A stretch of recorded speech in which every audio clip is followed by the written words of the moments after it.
दोस्तों, एनवीएन के चक्रव्यूह में आपका स्वागत है। आज हम बीजेपी की पहली लिस्ट का पोस्टमार्टम करके आपको बताएंगे कि किस तरह इसको बनाने में उसके पसीने छूट गए।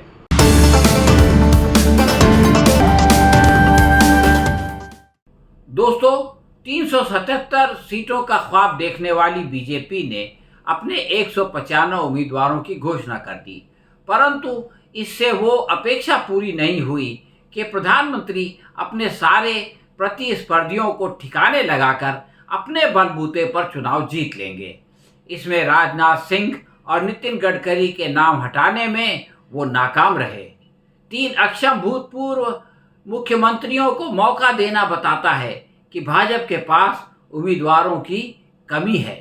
42 लल्लू पंजू सांसदों को हटाना, इससे सिद्ध होता है कि कथाकथित विश्वगुरु अपनी ही पार्टी के किसी सशक्त नेता पर हाथ डालने की हिम्मत नहीं करते। दिल्ली में केंद्रीय मंत्री मीनाक्षी लेखी की जगह सुषमा स्वराज की बेटी बांसुरी स्वराज को बांसुरी थमा दी गई, यानी टिकट दे दिया गया, परंतु वो बचने वाली नहीं है क्योंकि इस बार कांग्रेस के हाथ में आपका झाड़ू है।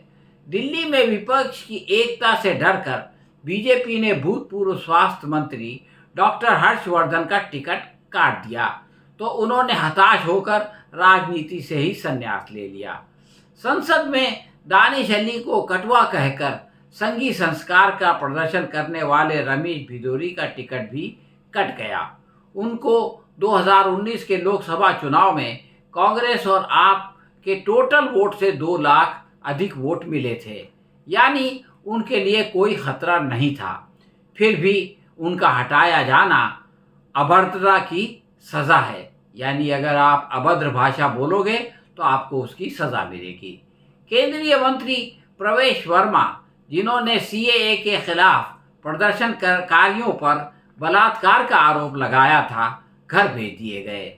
बदनाम ज़माना कपिल शर्मा की दाल भी नहीं गली, क्योंकि पिछले विधानसभा चुनाव में अमित शाह को शाहीन बाग का ऐसा करंट लगा था कि अब तक उसके झटके वो महसूस कर रहे हैं। पश्चिम बंगाल में बांग्लादेशी हिंदुओं के तुष्टीकरण के लिए बीजेपी ने सीएए को लागू करने का निर्णय लेकर आसामी जनता को नाराज कर दिया और हेमंत बिस्वा शर्मा की नींद उड़ा दी। इस नुकसान की भरपाई के लिए 5 भूतपूर्व सांसदों की छुट्टी करनी पड़ी। मध्य प्रदेश के 28 में से 11 सांसदों के टिकट कटे, उनमें साध्वी प्रज्ञा भी है। उनकी पीठ में एक ऐसे वक्त में छुरा घोंपा गया जब मालेगांव धमाके की सुनवाई चल रही है। गोडसे की प्रशंसक और हिंदू राष्ट्र की समर्थक प्रज्ञा की छुट्टी से मुस्लिम द्वेष और राम भक्ति को सफलता की गारंटी समझने वालों की अकल ठिकाने आ गई।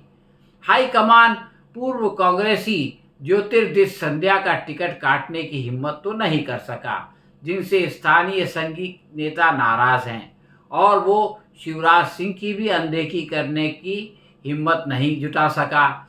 इससे पता चलता है कि ऊपर से शेर की भांति दहाड़ने वाले प्रधानमंत्री अंदर ही अंदर कितने डरे हुए हैं। एमपी में पूर्व कृषि मंत्री नरेंद्र सिंह तोमर को मुख्यमंत्री पद का लालच देकर विधायक बनाया गया था, परंतु जीत के बावजूद मुख्यमंत्री तो दूर, एक आम मंत्री पद तक उन्हें नहीं दिया गया, और अब वो घर के हैं न घाट के। अलवर के सांसद महंत बालकनाथ विधायक बनने के बाद आदित्यनाथ की भांति राजस्थान का मुख्यमंत्री बनने का सपना देख रहे थे। वो सोच रहे थे कि यहाँ भी किसी साधु को मौका दिया जाएगा, मगर हाईकमान ने ये खतरा मोल नहीं लिया और बालकनाथ हाथ मलते रह गए। उनके क्षेत्र से केंद्रीय मंत्री भूपेंद्र यादव को टिकट देकर बीजेपी ने बालकनाथ को विधायक बनाने का राज खोल दिया। राजस्थान की जबरदस्त सफलता के बाद भी बीजेपी ने बांसवाड़ा और नागौर से महेंद्रजीत सिंह मालवीय और ज्योति मृधा को टिकट देकर सिद्ध कर दिया कि उसके लिए कांग्रेस के गद्दारों का महत्व संघी वफादारों से अधिक है। पश्चिम बंगाल में अलीपुर द्वार से सफल होने वाले जॉन बारला को अल्पसंख्यक राज्य मंत्री बनाने के बाद भी काम करने का अवसर ही नहीं दिया गया, इसलिए हार के डर से उन्हें मनोज टग्गा से बदलना पड़ा। मोदी सरकार के विरोध में किसान प्रदर्शन कर रहे हैं, फिर भी किसानों पर दिन दहाड़े गाड़ी चढ़ाने वाले आशीष मिश्रा के पिता गृह राज्य मंत्री अजय मिश्रा टैनी को लखीमपुर खीरी से टिकट देना साबित करता है कि अब भी बीजेपी हाईकमान का पार्टी में मौजूद गुंडों और बदमाशों पर जोर नहीं चल पाता। अपराध जगत से संबंध रखने वाले महाराष्ट्र के भूतपूर्व कांग्रेस नेता कृपा शंकर सिंह को जौनपुर से टिकट लेने में सफल हो गए। राम मंदिर के बाद भी अगर उत्तर प्रदेश में बीजेपी को इलेक्शन जीतने के लिए पुराने कांग्रेसियों की आवश्यकता पड़ती है तो इससे पता चलता है कि जो राम को लाए हैं हम उनको लाएंगे की घोषणा में दम नहीं है। उनको कांग्रेस से लोगों को लाके टिकट देना पड़ता है। तेलंगाना में सरकार बनाने का सपना बेचने वाले अमित शाह को बीआरएस से आने वाले 3 और एक भूतपूर्व कांग्रेसी विश्वेंद्र रेड्डी को भी टिकट देना पड़ा। बीजेपी की इन 195 सीटों में से 150 पर उसको पहले ही सफलता मिली थी, यानी 2019 में सफलता मिली थी। उनमें से 80 लोगों का टिकट कटना उनकी अक्षमता दर्शाता है। इस लिस्ट में 15% यानी केवल 28 महिला उम्मीदवार हैं। इससे संसद में पारित होने वाले महिला आरक्षण बिल का पाखंड खुल गया है, क्योंकि अगर टिकट ही नहीं दिया जाएगा तो उनका प्रतिनिधित्व कैसे होगा। 47 ऐसे उम्मीदवार हैं जिनकी आयु 50 साल से कम है। उनको संघ युवा कहकर खुश हो सकता है, लेकिन सच्चाई ये नहीं है। लोग 50 साल तक युवा नहीं रहते। बीजेपी ने 27 एससी, 18 एसटी और 56 ओबीसी उम्मीदवारों को टिकट देकर बाकी 15% अगड़ों को 48% हिस्सा दे दिया। इस तरह सामाजिक न्याय की उसकी कथनी और करनी का अंतर सारी दुनिया के सामने आ गया। मुसलमानों से बैर रखने वाली बीजेपी ने न जाने क्या सोचकर केरला के मलापुरम से डॉक्टर अब्दुल सलाम को उम्मीदवार बना दिया, जिनकी जमानत का बचना असंभव है। इस प्रकार हैदराबाद से बैरिस्टर असदुद्दीन अवैसी के विरुद्ध डॉक्टर माधवी लता को टिकट देकर उन्हें बलि की बकरी बना दिया गया।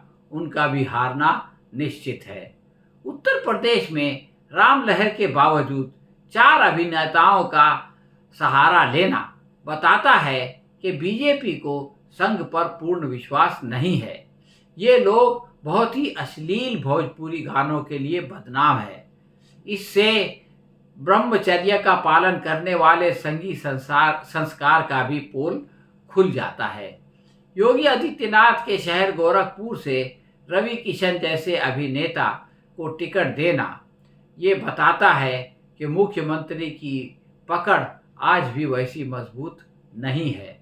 दिल्ली में जिस इकलौते उम्मीदवार का टिकट बीजेपी नहीं काट सकी वो भूतपूर्व समाजवादी पार्टी के मनोज तिवारी हैं। ये एक अभिनेता हैं और उनको दोबारा टिकट दिया गया। बाकी 5 लोगों के टिकट काट दिए गए। दिनेश लाल यादव नरहुआ पिछले चुनाव में आजमगढ़ से अखिलेश के सामने इलेक्शन हार गए थे, मगर फिर उपचुनाव में जीत गए, इसलिए उन्हें फिर से अवसर दिया गया। पवन सिंह नामक गायक ने टिकट मिलने के बाद आसनसोल से लड़ने से इनकार करके बीजेपी का बहुत बड़ा अपमान कर दिया।